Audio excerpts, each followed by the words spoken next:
All right, let's jump right into this. We're talking about hyper-personalization. It's basically the engine that runs so much of the modern internet. It promises this incredible world that's perfectly tailored just for you.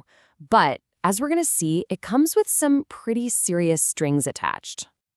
I mean, we've all had this happen, right? You're just talking about something random, maybe thinking about it, and then boom, an ad for that exact thing shows up on your phone. It's a little bit spooky for sure, but it's probably the most common way we all experience this powerful technology at work every single day.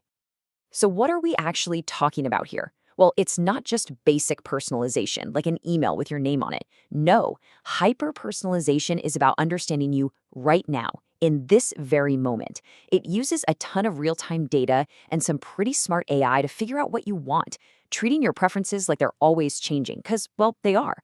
It's all about delivering that experience in the moment. And you can bet that for businesses, getting this right is way more than just a nice little bonus. It is a massive, massive competitive advantage. And when you look at the numbers behind it, honestly, they're pretty staggering. Just look at the scale of this. For a streaming service that nails this, they could see a 90% jump in customer retention. 90%. Customer satisfaction can shoot up by over 40%. And conversion rates, actually getting someone to click buy, can climb by as much as 30%. These aren't just small adjustments. These are total game changers. And here it is. This is the number that makes every executive's ears perk up. For every single dollar a company invests in personalization, the average return is $20. A 20-to-1 ROI. I mean, come on. With numbers like that, it's really no surprise this has become priority number one for businesses everywhere. And we're not just talking about retail or streaming here. This stuff has a huge impact across all kinds of industries. In media, it can boost content influence by 75%. In healthcare, think about this. It can slash appointment no-shows by 30%. And in retail, it's driving a 24% increase in digital sales. It's just an incredibly powerful and versatile tool, no matter where you apply it. So how does this magic trick actually happen? What's going on behind the scenes? Well, it really all boils down to two key ingredients: a whole lot of really good data and the artificial intelligence that can make sense of it all in the blink of an eye. Now, the fuel for this whole engine is data. But you gotta know, not all data is the same. Over on the left, you've got zero-party data. Think of this as the info you willingly hand over, like when you take a style quiz on a clothing website. It's super accurate because, well, it came straight from you. Then on the right, you have first-party data. This is what a company learns by watching your behavior, your purchase history, what you click on. It's collected more passively, but it gives them some really powerful insights into your habits. Okay, so all that data gets fed into the AI's toolkit. One tool is all about predicting what you're going to do next. Another one is an expert at finding hidden patterns to recommend that perfect product. A third tool, NLP, helps chatbots understand what you're actually asking for. And finally, a real-time engine pulls it all together to serve up that personalized experience, like instantly.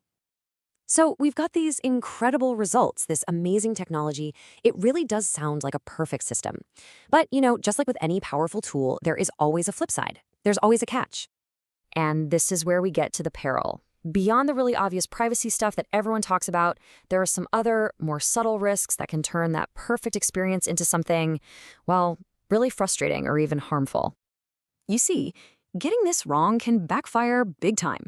There's something called the paradox of choice, where showing you 50 perfect shirts is just as overwhelming as showing you 5,000. Then there's the empathy gap. An algorithm doesn't have feelings. It doesn't know why you're shopping, which can lead to some seriously tone-deaf and insensitive recommendations. And finally, there's algorithmic bias, where the AI just ends up reinforcing old stereotypes it learned from its data, leading to unfair results.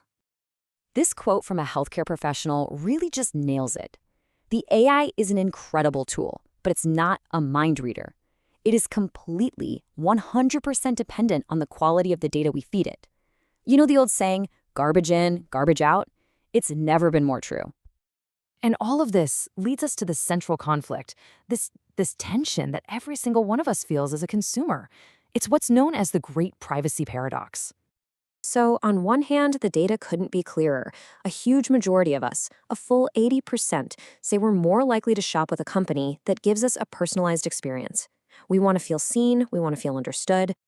But, and here's the paradox, on the other hand, Almost the exact same number of people, 75%, are really concerned about how companies are using their personal data to create those experiences in the first place. We want the magic trick, but we're terrified of how it's done. And this isn't just a matter of opinion. We've got major regulations like GDPR in Europe and CCPA in California that put real teeth into data protection. We're talking about massive fines, up to 4% of a company's entire global revenue, if they mess this up. The stakes are incredibly high. Okay, so the stakes are high. The paradox is real. The question isn't if companies need a better way, but how. How do you deliver that amazing value we all want without completely destroying the trust we all demand? The answer has to be a new path forward, one that's all about ethical personalization. This path is really built on three core ideas. First, you have to start with trust. That means being totally transparent about the data you're collecting and giving customers real, meaningful control over it. Second, you have to audit for bias and actively work to make sure your systems are fair.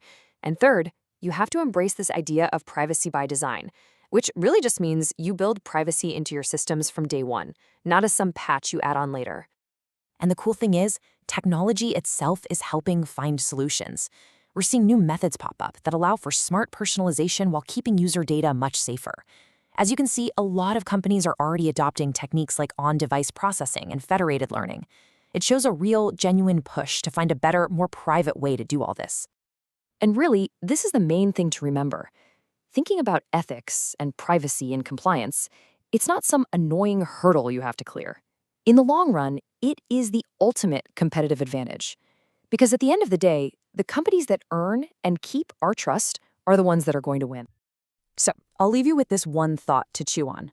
Hyper-personalization is making our digital lives easier and more relevant and way more efficient, for sure.